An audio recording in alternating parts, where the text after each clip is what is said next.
is in Rockford, Illinois. Hi, Gwen. Welcome to the Dave Ramsey Show. Hi, how are you? Better than I deserve. What's up in your world? Well, I just wanted to call, and we were talking today. I was one of the participants of the Entree Leadership class in May. Oh, cool. In 2012 in Tucson. And that was a great event. It is an awesome event, and, some of the things that was just such a takeaway from that, the one-on-one coaching was unbelievable. Your staff was just awesome and always available and wanting to help. And, we learned just so much, and I can't speak highly enough about people that are considering. I know you have one coming up in Orlando in October, and can't speak highly enough of everything that you get from it. Your return on investment is unbelievable. Cool. So you came out there to study leadership in business. What kind of business have you got?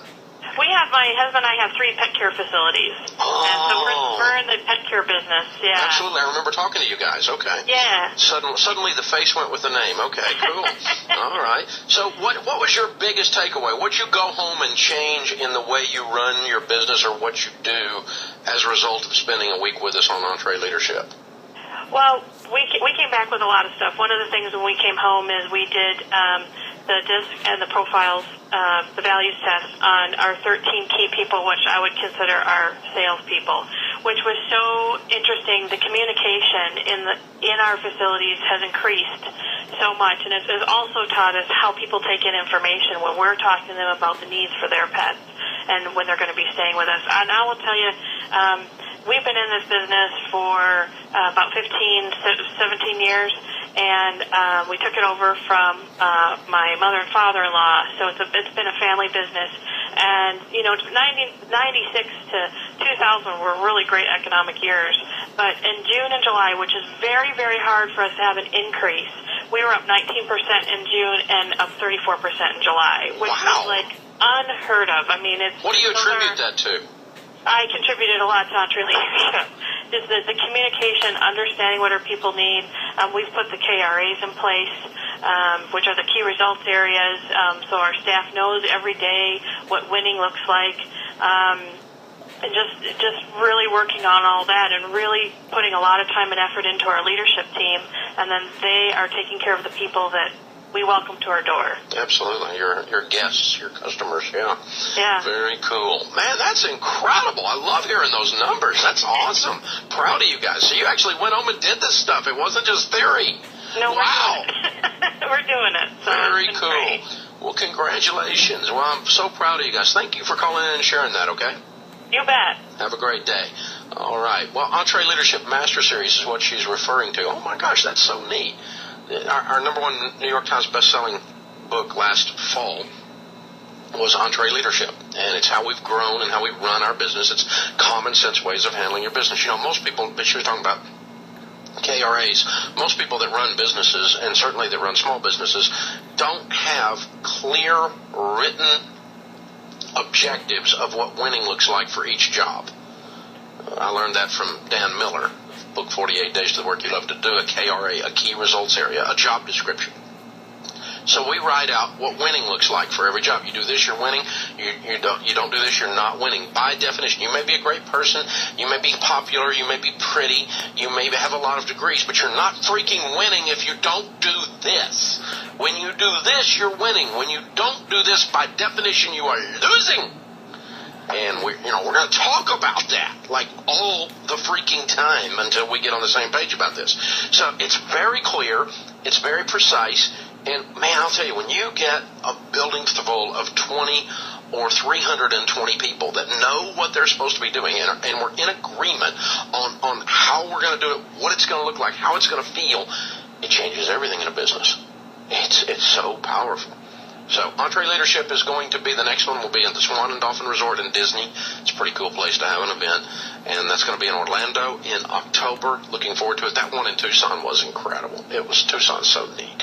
So we try to do these in resort settings where it's just kind of a fun place to go. We spend the whole week with you. It's only 200 people are allowed. So we keep it very, very, very, very small. And we get to spend a lot of one-on-one time with you, as well as, of course, a whole week of teaching how to run and how to grow a business. I love it. Jared is with us. Jared is in Indianapolis. How are you, Jared? I'm doing better than I deserve. How are you doing? Better than I deserve, sir. How can I help? Back in December of 2011, we bought your book, Total Money Makeover, and took our debt from $41,000 down to, right now it's about $7,600. Wow. That's fine. Yeah, it's been pretty amazing. Started making like $54,000 a year. Good. And right now down to 36 because of the job loss. Right? During that time, my parents kept on trying to give us advice that obviously would contradict what our plan was, and it was one of those things where I'm not going to take advice from a smoker on how to quit smoking. So, at this point, all of a sudden, my dad is on board with the idea of getting out of debt, getting a handle on their finances, and has asked for advice and so forth. But my mom resists every step of the way. Doesn't want to get on a written budget. Just refuses to leave home with a checkbook. And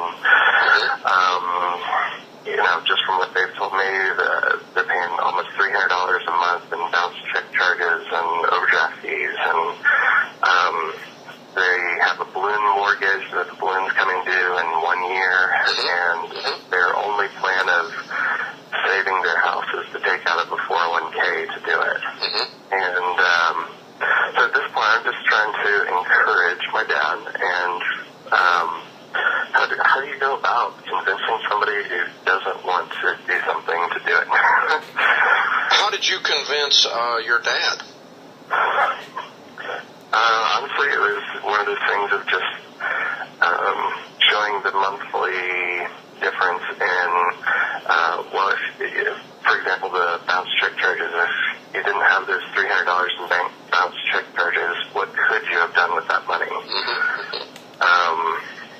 We could have done a different trip, or could have done paid off debt, or that sort of thing. So how did you get in that discussion with him? Did he bring it up, or did you bring it up? He brought it up. Okay, there's the answer. Because usually what happens is when you try to force somebody to do something, they don't do it. My grandmother used to say those convinced against their will are of the same opinion still. The harder you push your mom, the more she's going to dig her heels in. The more you try to bring up false conversations, falsely created conversations, the more she's going to push back. So what I want you to do is just keep throwing smart bombs, firecrackers over into her life, and all I want you to do is just talk about, gosh, when we got in control, we stopped fighting about money. And when we got in control, we were able to buy this. When we got in control, we were able to do this. When we got out of debt, when I got this debt paid off, I've got so much money I don't know what to do. And just keep talking about you. Don't talk about her. And talk about when you're winning. And because really what happens is this. Have you ever had a friend that lost a whole bunch of weight? I've got a friend that lost 180 pounds. He lost a Backstreet Boy. And everybody that sees the guy wants to know how he did it, don't they? Right. Anybody that knew him before, big fat guy, now he's a skinny guy and he's ripped and runs marathons and all this stuff. Anybody that knew him before wants to talk about how he did it. Because everybody likes to see someone else win, unless you're just weird. And so when you lose a bunch of weight, people want to talk to you about your weight. When you get out of debt, it's not obvious because people can't see it. So you've got to talk about it. And when you talk about you winning, she's going to ask you why. And wow, I wish I could do that. Mom, why don't you try something new? I can help you with this. Come on, let's get you in the Financial Peace University class. Let me sit down and show you.